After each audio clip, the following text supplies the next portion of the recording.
Hey, it's your girl Nay from Around the Way, and thank you for joining Spiritually Soft Podcast. I welcome you to the most safest space. This episode, we're getting into. All right, so we are putting shadow work on the shelf. We're definitely going to get back into it. It's a series that is going to pop in, pop out. Like I've said before in the 2 episodes, like it's a continuous work. It's a continuous thing. We will continue to work with the Shadow Growth Journal. I am going to come up with some other different shadow work activities and so forth to, continue to assist not even you guys, but myself.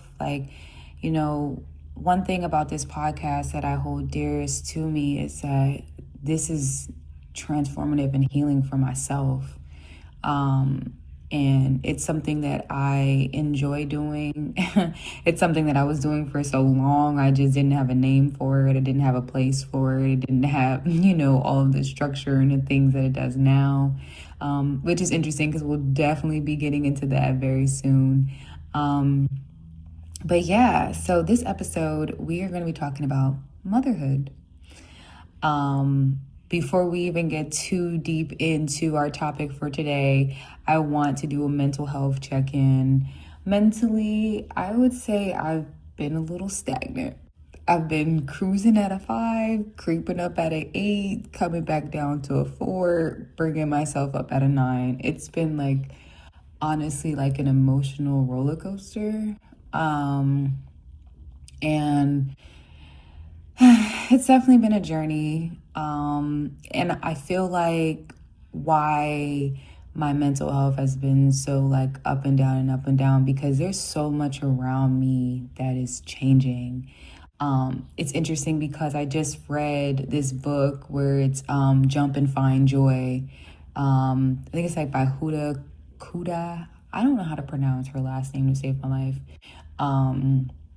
But that feeling that you have when your life is about to change and change for the better, and your environment now is completely different, and you kind of have those moments where you're grieving the old you,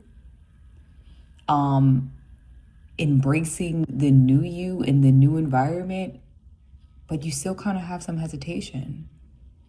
That old you lived in you for so long. That you was your comfort zone. It was your security blanket. It was, what got you through so much. But when you put that person on the shelf and you put them in the closet and you close the door, you walk away and you don't turn back. And it's a bittersweet feeling. And, I always like to be transparent with where I'm at. Probably sometimes maybe a little bit too transparent, but I feel like social media is just not real.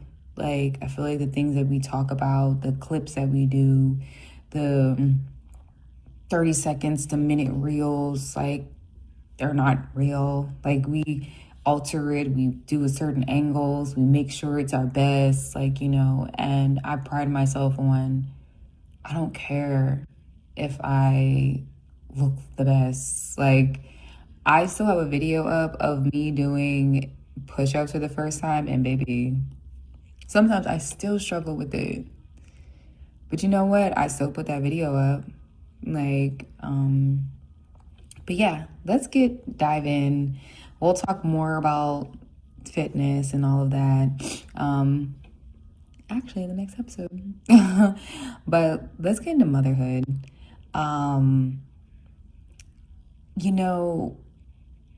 When I was a child, I grew up pretty much the only child.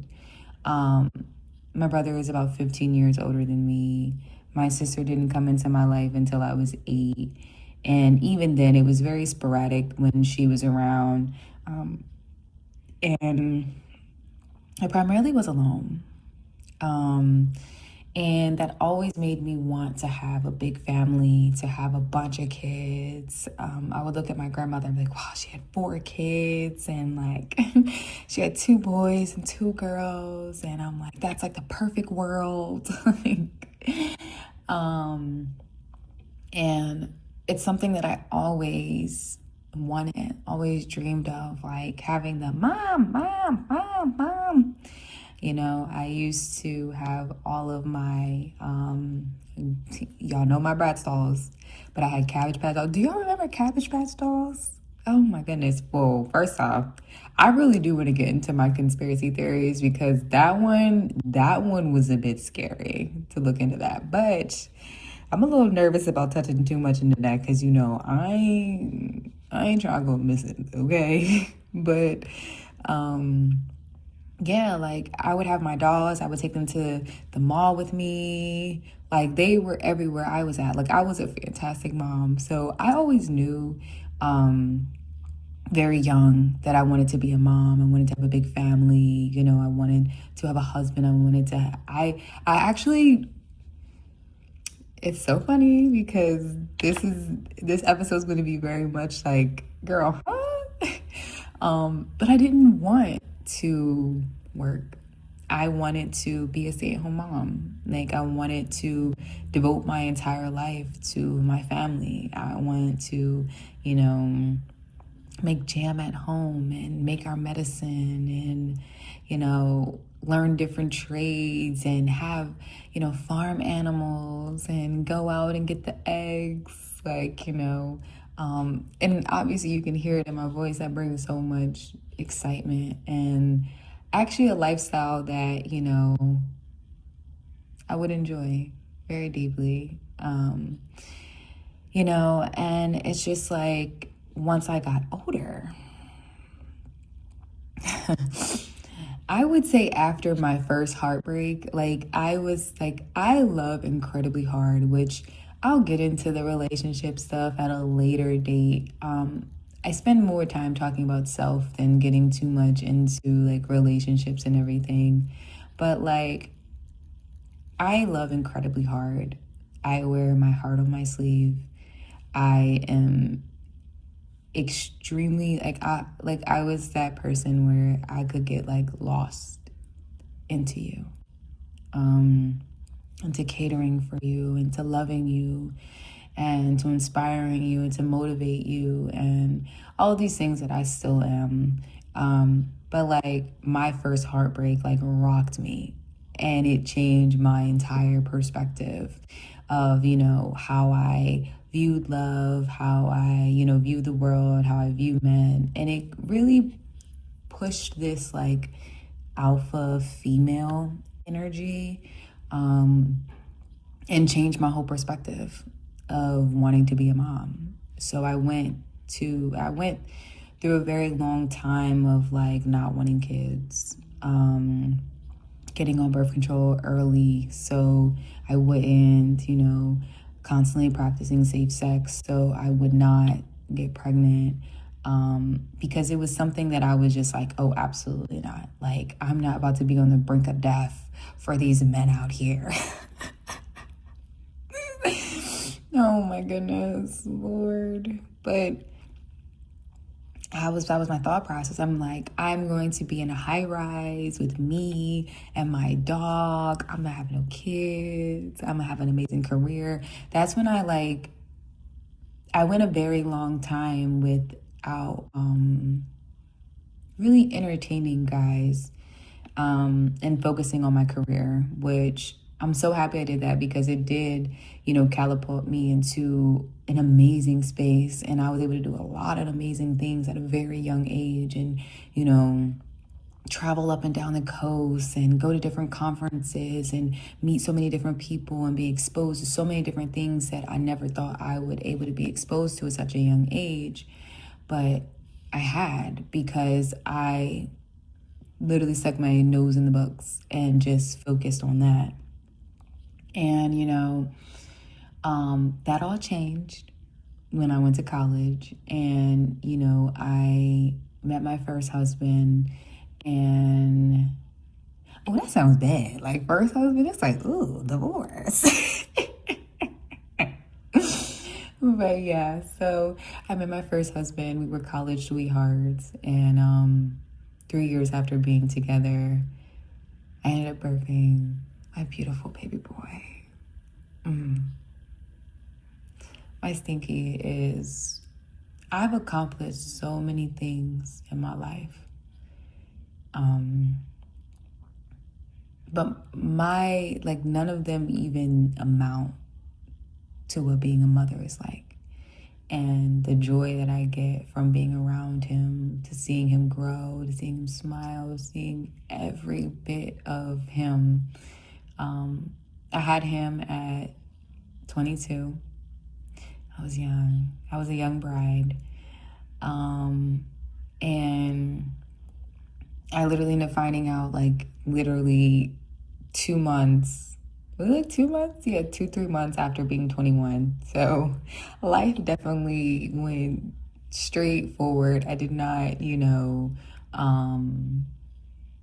have the crazy college experience. I was a wife. I was a mom.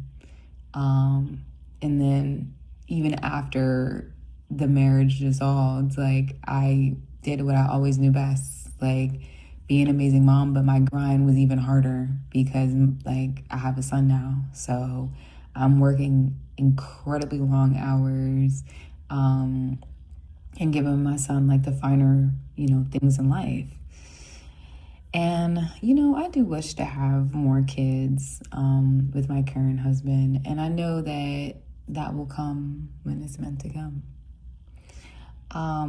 Something that I felt like I struggled the most in motherhood was postpartum depression. Now, I want to have a whole episode dedicated to that, so I'm just going to briefly touch on it. But I struggled with postpartum incredibly bad. I would probably say that it lasts up to about 1.5 years after having Carter. It was a hard road for me. And I'm already emotional, but I was extremely emotional then. It was a lot of things going on, and it was a lot of, different factors that came into play that really, brought me down. And I do feel like to a certain degree that was also a contributing factor to, why things didn't work in my first marriage, because I felt like it was something wrong with me. And it's I had to take this battle on by myself. And I neglected to have help. I neglected to seek any type of treatment. And by time I did, and by time I was able to put a label on it, it was too late. And it really just kind of just shows that if you're currently pregnant, or if you have been pregnant and you've had postpartum, you are not alone. I don't think we talk about it enough, especially within our community. We kind of just look at it as oh, she's just being hormonal, she just had a child, and and even that aspect, it's everything after the child is born, it gets immediately, attention gets shifted to the child, and not enough attention gets shifted to the mother who birthed that child, and the body that has to go back into place, and the organs that are trying to find their way back into their correct spots, and the mental battle of just birth, because birth is a traumatic thing, not only just for the child, but for the body, to the mind, to the emotions, to the hormones. I can go into hours of explaining how traumatic birth is, and it's a beautiful thing. It's a beautiful thing. And that's what makes us as women incredibly strong and incredibly fearless and just phenomenal. Yet it's also something that is very scary. That's the closest thing to death that we get, is when we give birth. And that was something that I struggled with. What I excelled in was really being emotionally there for my son. I'm big on the things that I lacked within my childhood. I wanted to overcompensate for him when it was my time. So I wanted to be always supportive. Not to say that my mom was not supportive. I'm not saying that at all. But, you know, I wanted to be incredibly nice to him. I wanted to, you know, always show him the best and have him up around me all the time and kiss on him and love on him and, you know, let him know that his emotions are okay, and probably coddled him extremely too much. Anyone who knows my son, like, he is a mama's boy.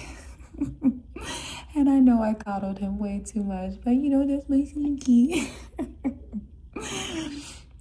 But I feel like that's what I excel the most in, like, and I'm so happy to be on the other side of postpartum depression, because it really showed me the type of mother that I really am, and it really allowed me to be the mother that I always wanted to be. But yeah, so I finished your activity. What is something you wish you knew first into going into labor? I had a very long labor. I was in labor for 36 hours, and I pushed them out in 7 minutes. So my delivery was quick. My labor was really long.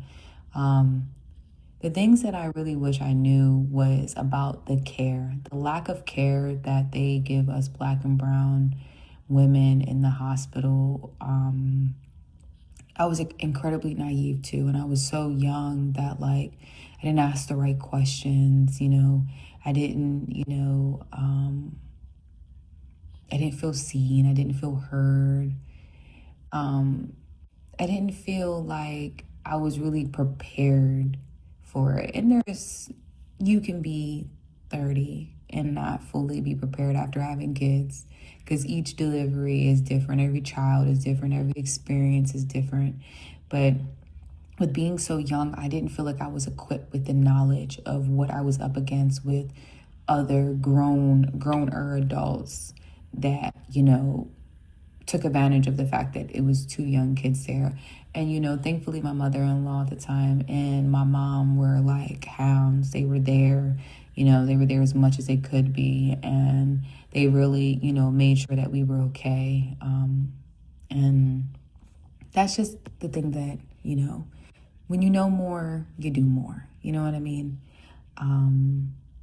And I know this go round, it would be completely different for me.